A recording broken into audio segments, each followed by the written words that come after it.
Hello, and good morning. I greet you all wherever you are. I hope you are doing fine.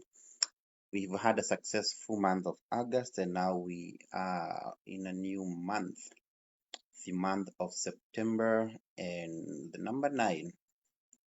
For those who are keen or who are inquisitive about biblical numerology, number nine is what stands for divine completeness. And I pray and I believe that you will experience and enjoy divine completeness this new month of September. Uh, I would like us to look at actually John chapter 9. And John chapter 9 is a very interesting story about this guy who was born blind and then experienced healing from Jesus in one of the most unique ways because Jesus spat on some mud, then put it on this guy's face, and he told him, "Go and wash yourself in the pool of Siloam." But before I preempt everything, let me read uh, John chapter 9, the first two verses.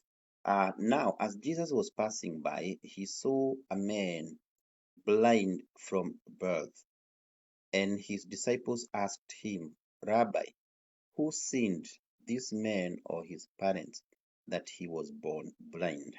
Now, it is very interesting when you look at those two statements. Number one, we see Jesus was passing by. He had no shuguris with anybody. He was just passing by. And then he encounters a man that was born blind. And since his mission to earth was to come to seek and to save that which was lost, he found a guy who was born blind from birth.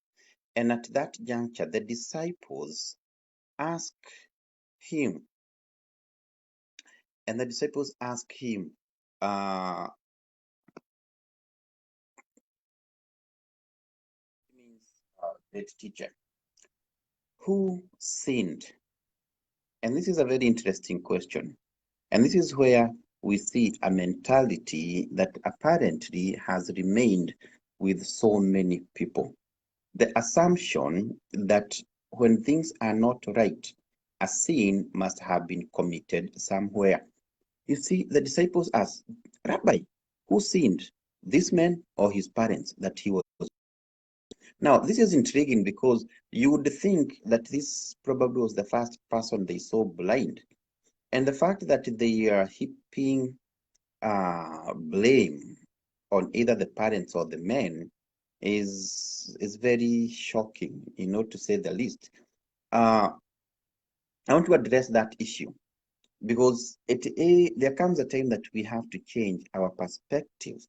If we are going to experience the divine completeness, then what Jesus replied gives that assertion. You see, when they asked that question, they gave Jesus an opportunity to expound on matters life. And this is how I would love to look at life, and this is how I would love you to look at life too. After they question who is it that sinned, the rabbi capitalizes on that opportunity and says, "Neither this man nor his parents sinned, but this happened so that the works of God would be displayed in him." I see Jesus changing the narrative, trying to change the mindset of these guys. And because in their mind, somebody must have sinned.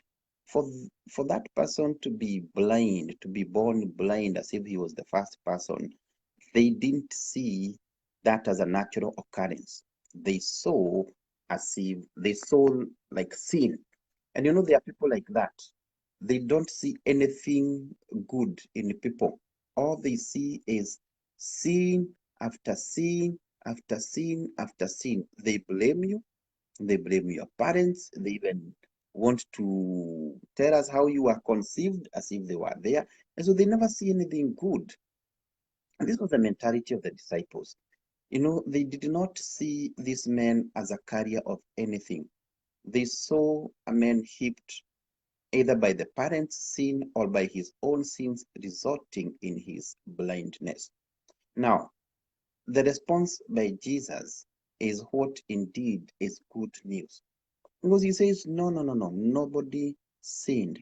This man is not blind because there was a sin involved. And I want to bring to your attention, which is the truth of the matter, that you are where you are in this life, not because you have sinned. You know, there are these people who are used to heaping blames on you. Oh, the reason you're not married is because you've sinned. The reason because you're not succeeding is because you have sinned. The reason things are not working for you is because you have sinned. Now, let me bring a deliverance word to you because it was the situation in this scenario. Instead of sympathizing with the man who has not sinned since he was born, he was encountered by people so close to Jesus, you'd think they would have a solution, but they did not. And that is always, in most cases, the truth. You'd think people who are close to you would not castigate and bring you down. But here we see people so close to Jesus, instead of them partnering with him in the mission to heal, they were already shifting blames. It's either the mother or the father or the man, or maybe there were generational curses. That's why this and this is happening. And then Jesus comes to, pacify the situation and put the records straight. This man has not sinned, neither has his parents. This happened so that the works of God would be displayed in him. Okay? Now, my brother and my sister, wherever you are, whatsoever situation you are going through, it's not necessarily because you sinned. And let not anybody heap you the blame. Oh, it's because you sinned. Oh, it's because you went out with so and so. Oh, it's because this and this happened. Maybe there is a truth to that, but I'm here to tell you that not everything that you're going through is as a result of sin from your parents or from yourself, because the scriptures teaches that the Lord orders the steps of his righteous people. And I believe that you are where you are at a time like this because that is the exact place that God wants you to be. You may agree with me, you may not agree with me, but you are where you are today because that is exactly where God wants you to be. If you have a different opinion, that is fine. If you think you're where you are because you didn't do what you were supposed to do, that could be true too. But do not let guilt overwhelm and consume you the way the disciples wanted this man to feel. And that's why I'm saying it's not all the time that your friends will be there telling you the truth. No. But I thank God for Jesus Christ, who came to seek and to save that which was lost, who came to give deliverance to people. And I pray that if you're feeling like that this will be the day that you will experience that divine completeness, that you may know that you are where you are at a time like this because that is exactly where God has ordained for you. Job was there. He had his friends. They came and they blamed him. And guess what? They were blaming a guy whose testimony God had. God himself said, Job is a righteous man. He's a blameless man. But guess what? People still blamed him. You have all these vidonda because you have sinned. Your wife is running away because you have sinned. You're all blah, blah, blah, and all the shenanigans that can come from people. No, I'm here to make it sink in your heart and in your mind. You are where you are because God wants to manifest his works and his glory through you. He cannot use another vessel. It is you and you alone. And wherever you are, whatsoever situation that you are facing at a time like this, he knows he has ordered you there. And you are there for a reason.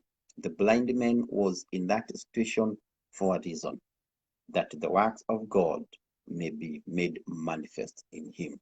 Will you allow God to use you in your situation so that his mandate can come to pass, so that his works may be made manifest through you? He has chosen you as a vessel for his very own glory. Take it from me. That's the situation of, that is the issue, that is the truth of the matter, and that is how it is. You are there, wherever you are, at a time like this, because it has been so ordained. I pray that you will continue to experience the goodness of God, even in that situation that may be very uncomfortable. Know for sure, if the blind man was born blind, that God may be glorified, that his works may be made manifest through him, so is your situation. May the Lord bless you. May the Lord keep you. May the Lord watch over you. And even as you go through the situation, may you experience the divine completeness this month, because indeed, he who came to set the captives free knows what you're going through. Shalom, shalom, shalom. May the Lord bless you.